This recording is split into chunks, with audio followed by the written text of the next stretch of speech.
Michigan Out of Doors Online is brought to you in part by... For over 30 years, Vanguard Outdoors has made the gear that turns a regular hunt into another fine day of field. We know that a good shooting stick or a nice pair of binoculars can make or break your day. Our design teams include serious hunters who work hard to bring you the best sporting optics, shooting sticks, tripods, bags, and more. We are Vanguard Outdoors. Hello everyone, welcome to Michigan Out of Doors. I'm Jenny Sialik and we've got a brand new show headed your way. On a recent trip to the UP, we stopped in to check out an ongoing research program targeting coaster brook trout. You won't want to miss that story. Lots of interesting information there, and we've got a lot of other great things headed your way this week. Well, that's right, Jenny. We do have a few more things on this week's episode. We're going to do a little fishing out of the port of Ludington on this week's episode with some folks that actually won a chance to be on that boat. You won't want to miss that. And if you'd like to put a food plot in on your piece of property, but you don't have a good clearing, we're going to show you how to put a clearing in or even clear some shooting lanes. Lots of stuff on this week's show. Make sure you stay tuned. I'm Jimmy Gretzinger, and it's time for Michigan Out of Doors. From the first spring rains to the soft summer breeze, dancing on the pine forest floor, the autumn colors catch your eyes. Here come the crystal winter skies. It's Michigan, Michigan out of doors. What a beautiful day in the woods. Someday our children all will see this is their finest legacy, the wonder and the love of Michigan. As the wind comes whispering through the trees, the sweet smell of nature's in the air. From the Great Lakes to the quiet stream, shining like a sportsman's dream, it's a love of Michigan we all share. Michigan Out of Doors is presented by Country Smokehouse, a sportsman's destination since 1988, featuring varieties of homemade sausage, jerky, brats, and gourmet entrees. Holiday gift boxes can be assembled in-store or online. Details at countrysmokehouse.com. By Great Lakes Firearms and Ammunition, a family-owned and operated firearm manufacturer in Sparta, Michigan, offering a wide variety of calibers and colors, backed by a lifetime warranty. More information available at glfallc.com. By Morgan Composting, a family business located in Michigan. Morgan Composting offers a variety of products, all powered by Dairy Dew organic compost for homeowners and farmers. To learn more about all the product options available for your food plots, visit dairydew.com.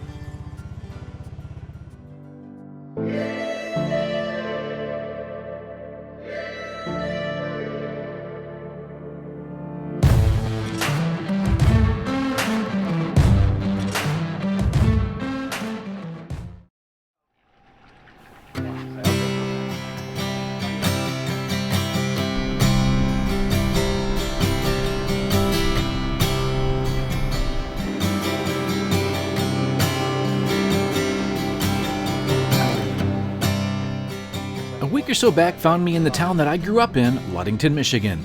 Today we were hitting the water with the crew from Silver Addiction, which are some longtime friends, along with Kyle Jackson and his family, who were lucky enough to win this trip through a drawing we did with our friends at Greenstone. We had high hopes, and we were on fish well before daylight.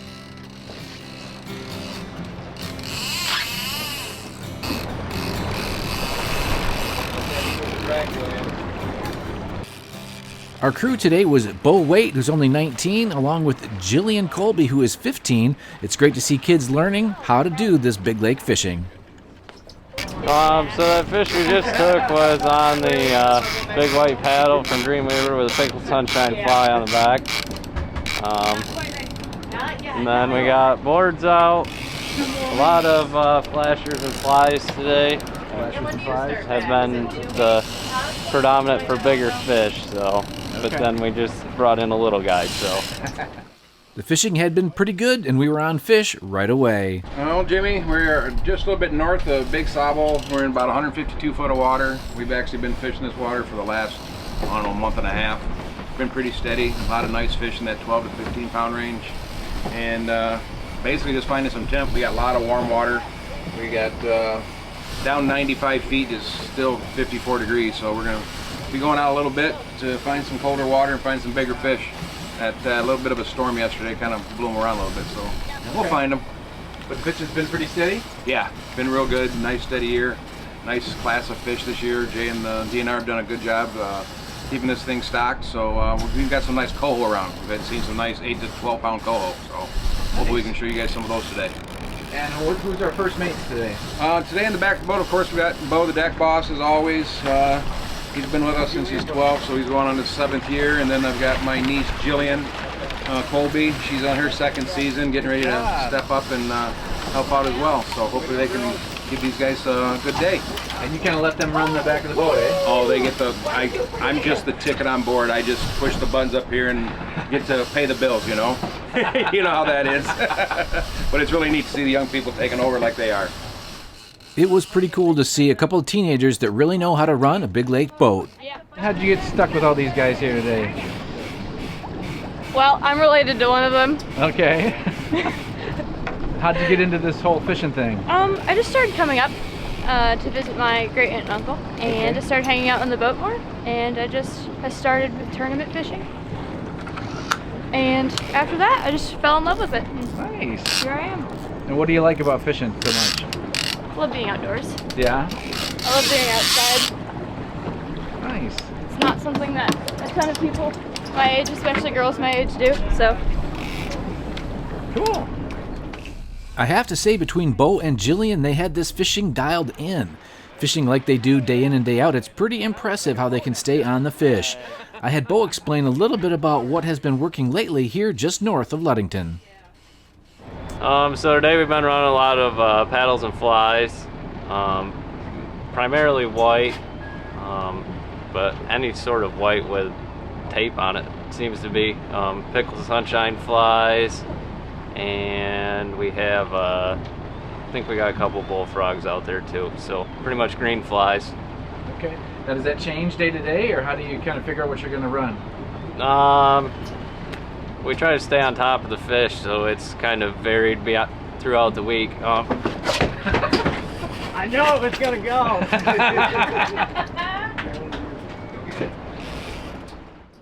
Well, of course, the fish would hit right in the middle of an interview, but hey, that's a good thing. The action was steady all morning, and while we had a little bit of time, I asked Kyle about this kind of fishing and how he got here today. Kyle, tell me how you ended up on this boat here today. Well, we went to the fishing show in Grand Rapids, and I entered into a drawing for Michigan Out of Doors, and I got called a couple weeks later. So nice little win. Get out in the middle of the week to go fishing. Yeah, have you done much this kind of fishing before? Not much fishing like this, and it's been probably 25 years. Out of South Haven a couple times, but that was it. Nice. And what does everybody think today? You guys having fun? This is the best time ever. Nice. We got some sore arms, everybody? Not yet. Not too bad? Not too bad. Oh, good. Not bad. We got a lot of salmon to eat. Oh yeah. Yep. That'll be some good cooking tonight. Go home, start the smoker. There you go. I'm making it moving mom speed here.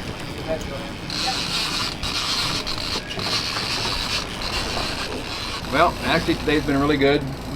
Bo and Jillian have kept the paddles and flies going. Well, on the shoot rigger, of course, white paddle, pickle sunshine, divers back 200 with small paddles, and then small paddles and flies on the 300 and 350. And basically it's been an angle of troll today. We keep a good angle of troll out here in this deeper water, and the kings have been munching them, and they've been doing a good job of putting them in. Run into some coho that's bit the flies off, but that's the name of the game. So it's been a nice steady morning. Just gotta get a couple more. And is there a certain depth that you're targeting, or? Well, we started out this morning in 150, and we hit our first fish in 170, and then we just kind of been in an out troll, got out to 300. We're out to 378 right now, and best depth's probably been around 250, just because we're fishing down right now. The shoot riggers have had best action down about 120, 110, so they're down there deep. And how long will the fishing be good here over the next month or two? Well, it's probably going to be all the way good through September, Jimmy, just because we're probably 30 to 35 days behind because of weather. Oh. We had a good hard winter, and so things are kind of normal. I mean, the big boys will go up the river, but the young guys will be staying around here, and the coho will be here. So I think September will be good. If you don't get in the woods, you can get out here.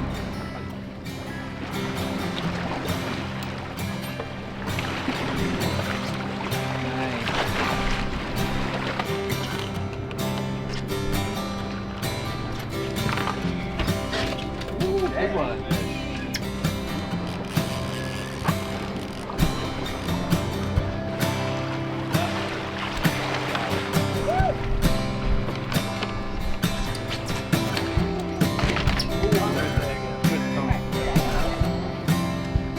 Way to go, young Yay! Charter boat fishing is quite an industry here in our great state. From the southern basin of Lake Michigan all the way up the Gold Coast, there are tons of charter fishing options. From Sheboygan down the Sunrise side to the Great Saginaw Bay, the tip of the thumb in Port Austin down to the St. Clair River, from the St. Clair out to the Detroit River, right down to Lake Erie, and of course our pristine options above the bridge. There are boats waiting for you anywhere you want to go. So get out and enjoy this water wonderland here in Michigan's Out of Doors.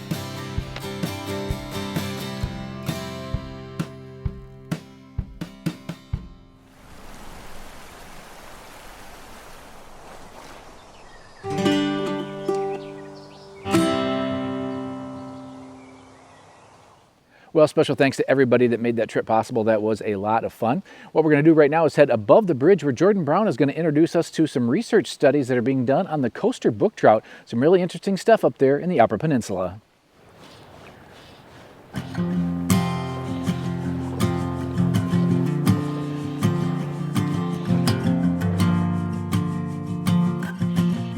Molly, I think. For this week's show, I was in the Keweenaw Peninsula to learn more about the status of the coaster brook trout population, some of the research being done, and the challenges they face. Nice one. Yeah, so this trout stream we just walked by obviously provides a little food source for some of these predator fish, so they like to hang out right where the creek hits the portage there and just wait.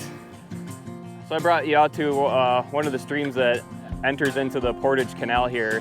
There are several of these smaller streams that come into the canal that support trout populations and are some of the focus of some of our coaster work because they can potentially support coaster brook trout. But yeah, I brought you to this spot because it's kind of interesting to see the interface of the stream and the lake habitat. And as we just caught that smallmouth, you kind of see what some of those trout species are up against as far as predators. So when they're out migrating from these smaller streams, they might have a little bit different species assemblage to deal with than streams that go directly into Lake Superior where it's colder and deeper. So we're trying to understand how their migration timing in some of these smaller streams might compare to some of the other rivers around Lake Superior that might empty into a little bit different types of habitat. So it can affect the timing on when the fish enter and leave the streams because the water temperatures and some of the other predator species that are present in some of these smaller streams that come into the canal and some other areas of like Torch Lake and the Portage Waterway compared to Lake Superior or some of the bays. Yeah, this one's got some shoulders on it. In addition to trying to better understand some of the predator species that coaster brook trout may encounter, Chris and his team have been focusing on identifying locations where these trout still live, using underwater cameras to help better understand how many coaster brook trout are still around. This is a good spot because I like to, come and have plenty of room to fly cast and use my big long 13-foot rod and catch some bigger predator species. But after this, we're going to go up into one of these streams and set up one of my video cameras that we've been operating to monitor some of the fish populations, specifically in some of the areas we're hoping to do some habitat restoration work.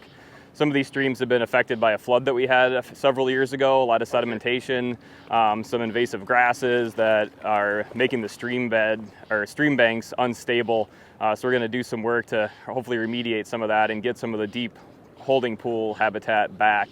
So we're going to go set up a camera that we've been operating in some of these locations in the lower river.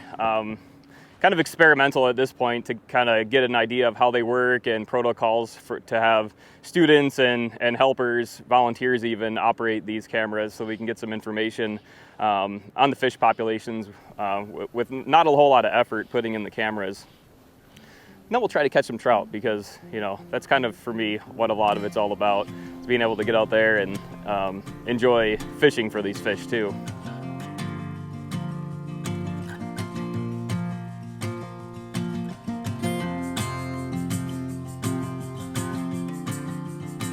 So what I put together here is a kind of mobile camera unit that we can kind of carry around and move from place to place without breaking your back too bad. The batteries are the heaviest part here. But the way that we have this set up is it runs on a 12-volt battery and a power converter so that I can run this DVR that has a hard drive in it that can store lots of footage, you know, several days without filling it up, and a monitor to see what you're looking at. And the camera itself is housed in this stainless steel housing, but it's pretty cool because at nighttime it goes into infrared mode, so you get footage throughout the nighttime too. It's black and white, but that's when a lot of the fish action is, the dusk and the dawn periods. But then I mounted them in these half a cinder blocks, so they're pretty robust to stick in the river, and you can kind of point them around. You can even see on the screen here, it's got the image. So I'll take this out in the river and get it in a spot that I think is good, a little bit deeper with a little bit of cover, and get it pointed in a good angle. So we'll let this run for a few days to see what kind of fish assemblage we have hanging out here. And it's really fun. The labor intensive part is, you know, watching all the footage. So I have a few students at Michigan Tech helping review some of the footage. It's fun, but you watch a lot of water go by, but you get to see some really cool fish interactions because, you know, you're setting this camera out there and leaving, so they're no longer, you know, spooked by having a person standing on the bank, and they kind of go back to do their normal things. Coaster brook trout have a long history here in Michigan, and in recent years, more and more people have become interested in why their numbers continue to decline and what can be done about it. So coasters have been a really important fish in the Great Lakes area for centuries. More recently, their numbers have declined substantially to the point where there's not a whole lot of known populations around, especially on the south side in Michigan here. So over the last few years, there's been kind of an increase in interest in restoring some of the populations and getting an idea of the status of some of these populations and these streams. So we've really come kind of a long way in the last few years as far as getting some information using more recent data analytical tools. So using microchemistry, genetics. So we're partnering with Michigan State and North Carolina State University to do some genetic work to understand whether these different streams could be supporting coaster brook trout. We have some efforts partnering with local anglers to get fin clips to bolster some of our genetic sampling, to get a better idea of the population kind of structure that we have, and whether we have different populations in these different streams, and if coasters tend to be of a different stock than some of the native brook trout, the stream resident brook trout. Another little rainbow.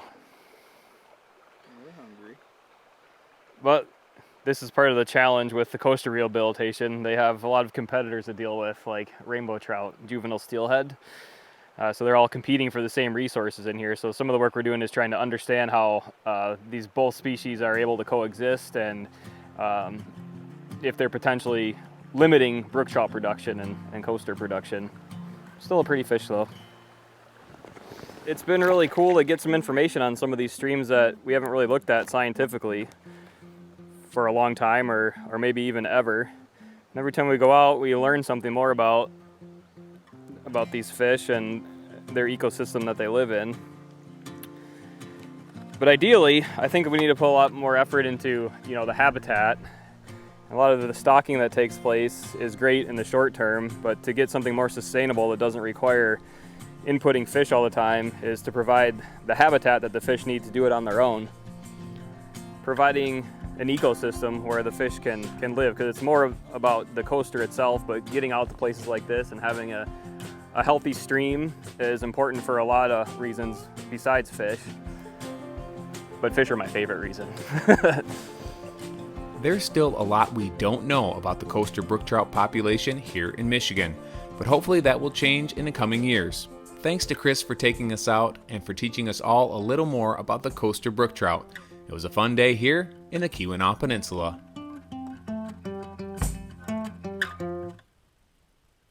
Well, we're here today with Doug Boggs. And Doug, tell me a little bit about, we're standing in the middle of a food plot that you guys are clearing. Talk to me a little bit about your business and what do you guys do? Okay, well, we are in the forestry mulching business, and now with some of the contacts that we made and stuff, we're learning how to clear areas and to provide an opportunity so these guys can put food plots in. And I know most of us know if we've ever tried to clear an area with a chainsaw and pull stuff around, it takes forever. So we cleared out probably a few hundred yards here in the last 45 minutes. Okay, and how long have you guys been doing this business? We actually, my son and I talked last Christmas, and I said, I don't know, you want to do it? Let's go do it. So we bought what we think to be the best. Okay. Okay. Caterpillar is a great machine. There's a lot of them out there, though. Kubota, John Deere, all of them.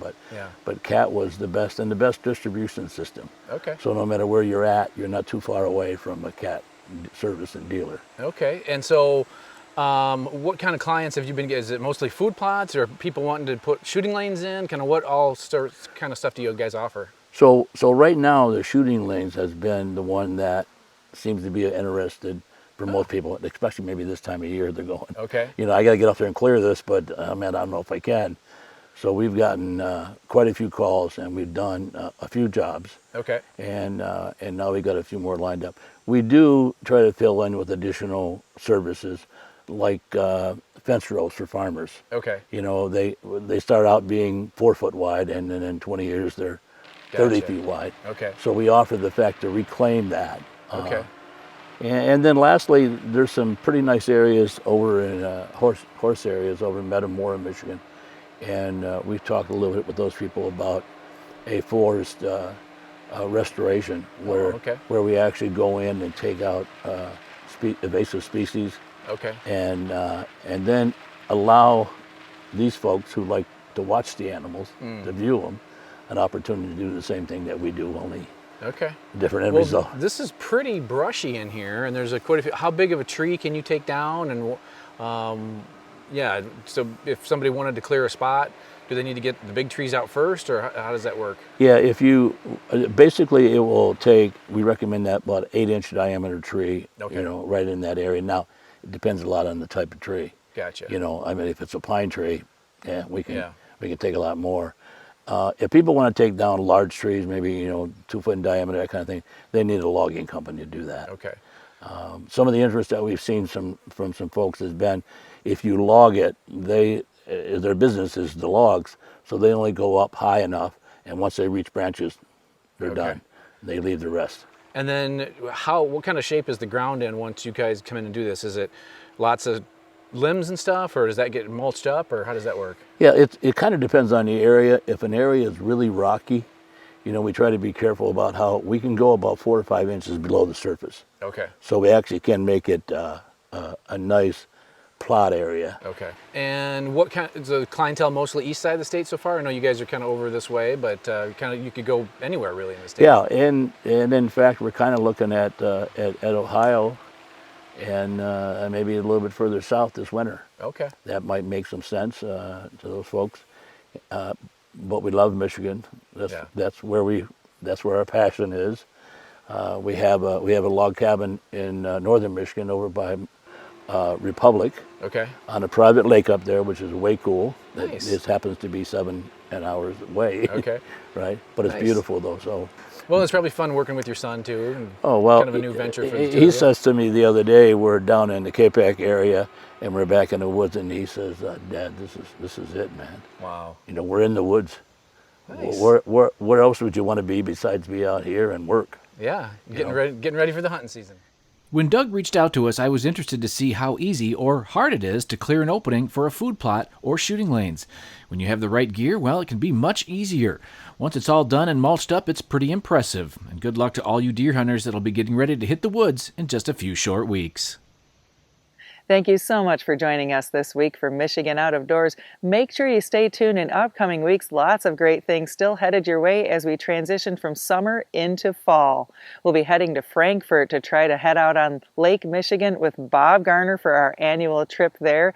That's always a fun time. And we'll try to chase after some muskies down on Lake St. Clair and a lot of things in between. If you'd like to see where we are and what we're up to, you can always check us out online. Well, that's right, Jenny. Online's a good way to kind of keep track of us. You can do that through Instagram, Facebook, our website. Lots of places you can be checking us out. And you can check out our new merchandise on our website as well. Some good stuff there. And make sure you are getting out and enjoying everything our state has to offer. The hunting seasons are kicking off. It's hard to believe that they're just around the corner. And for those of you that are wondering, we've been getting quite a few folks contacting us here asking, can they take an antlered deer during the youth season? Yes, you can this year. Make sure you know that. And make sure you get out and enjoy everything our state has to offer. And if we don't see you in the woods or on the water, hopefully we'll see you right back here next week on your PBS station. Michigan Out of Doors is presented by Get away from it all to your own place. With Greenstone's recreational land loans, we'll help you finance acreage of any size so you can own your own place in the great outdoors. Greenstone. By Greenmark Equipment. Greenmark Equipment is a John Deere dealership network in southwest Michigan and northern Indiana. Greenmark provides sales and services to farmers, commercial businesses, large property owners, and homeowners. Information about pricing and products available can be found online at greenmarkequipment.com. Closed captioning brought to you by Double D Ranch Foundation, a nonprofit 501c3 foundation working to make hunting and fishing accessible for those with disabilities.